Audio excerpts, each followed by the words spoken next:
The distance between my soul and me is so vast, yet my existence is so palpable.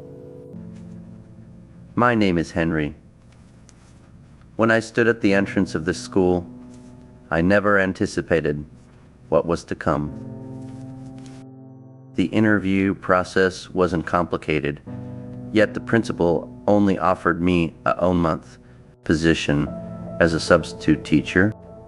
I didn't ask too many questions at that time. I just wanted to settle down first, and I was completely unaware that just before my interview, the leaders from the Education Bureau had just left the principal's office.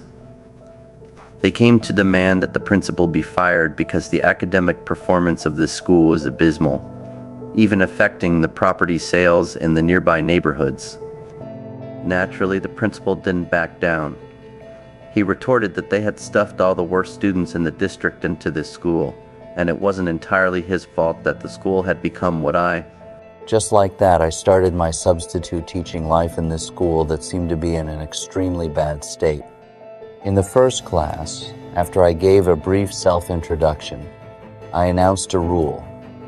If you don't want to come to class, then don't. I thought this would touch the students, but unexpectedly a male student immediately jumped out to mock me and even insulted a female classmate. At that moment, my anger flared up instantly, but years of experience allowed me to calm down quickly. I directly kicked him out of the classroom. Then I assigned a homework. When you're dead, what would your friends or relatives say at your funeral? As soon as I finished speaking, a black student walked up to the podium, threw my bag down forcefully, and threatened to make me get out. This time, I didn't drive him out like I did with the previous male student. I knew that these students, though they seemed arrogant, were actually vulnerable inside. What they needed wasn't a harsh expulsion, but understanding and guidance. I resolved this conflict calmly, which perhaps surprised some of the students. The girl who was insulted, Meredith, curiously asked me why I treated the two of them differently. There was confusion in her eyes, and also a trace of eagerness for the answer. I could tell that she seemed to have met a teacher like me for the first time. Even though I considered myself experienced, the complexity of the problems in this school still exceeded my expectations. During my days at school, all sorts of situations kept happening. A parent stormed into the office furiously and hurled abuse at the female teacher, Sarah, just because Sarah had expelled his daughter, who had repeatedly talked back and even spat in her face. I had a few words with this parent and found that although he was emotional, he was still open to communication. To be a teacher here, one really needs an extremely strong mentality. Otherwise, it's simply impossible to bear all this pressure.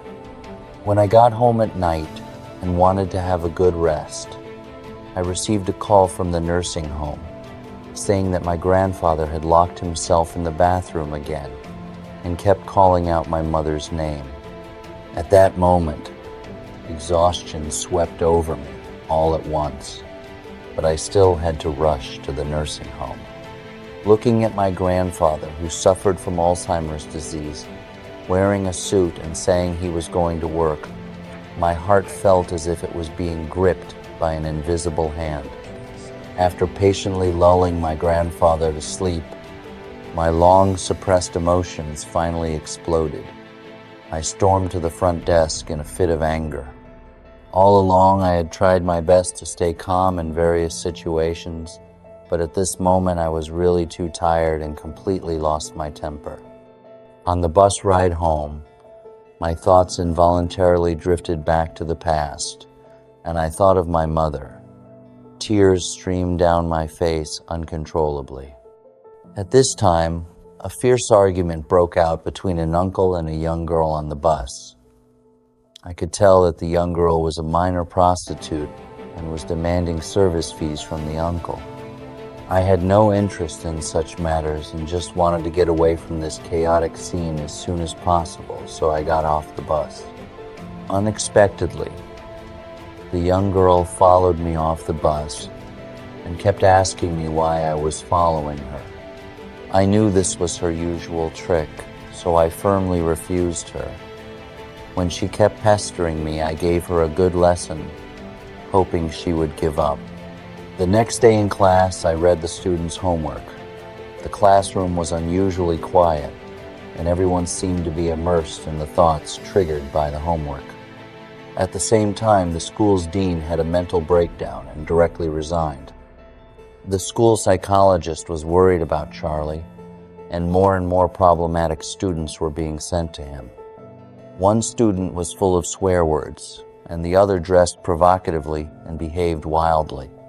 But Charlie replied with equally sharp words and managed to make them behave themselves.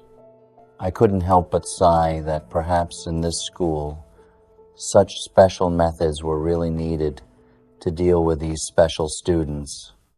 When I went to the nursing home again at night, I found that my grandfather had wet the bed. He was relatively clear-headed for a while. I took the opportunity to ask him why his diary was always empty. My grandfather said that his life wasn't worth remembering, that he neither wanted to die nor become a burden to others. But after saying just a few words, he became confused again, repeatedly saying that my mother had come today and asking me why I had been so withdrawn since I was a child. These words were like a sharp knife stabbing straight into my heart. I instinctively pulled my hand away from my grandfather's suddenly. My grandfather apologized continuously like a child who had made a mistake. He was my only relative, yet also a past that I couldn't face directly. I could only keep numbing myself, trying to distinguish between the past and the present. After leaving the nursing home, I prostitute Erica again. Our two tired souls leaned against the red wall.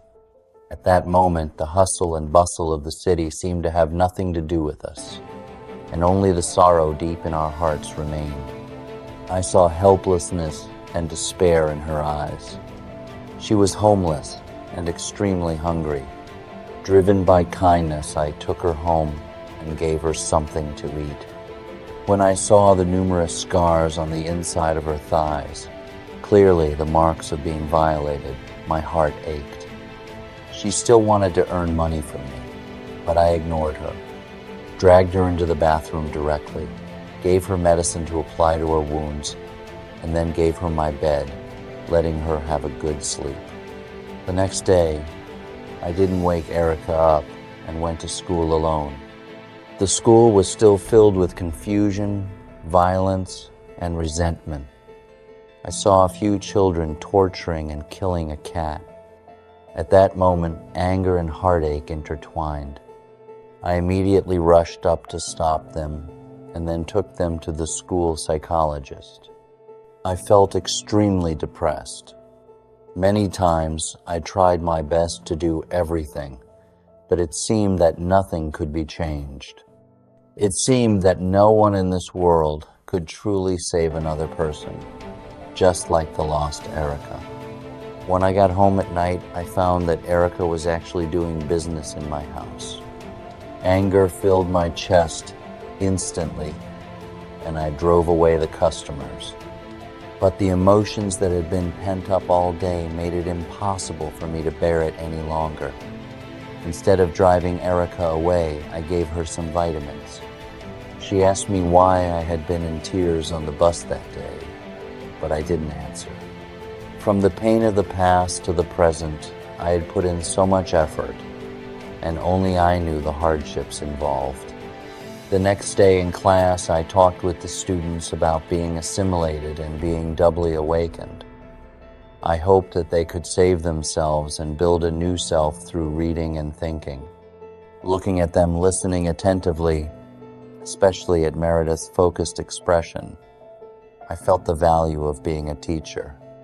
Perhaps this is the greatness of the teaching profession, being able to plant the seeds of hope in students' hearts. But in this school, the teachers couldn't feel this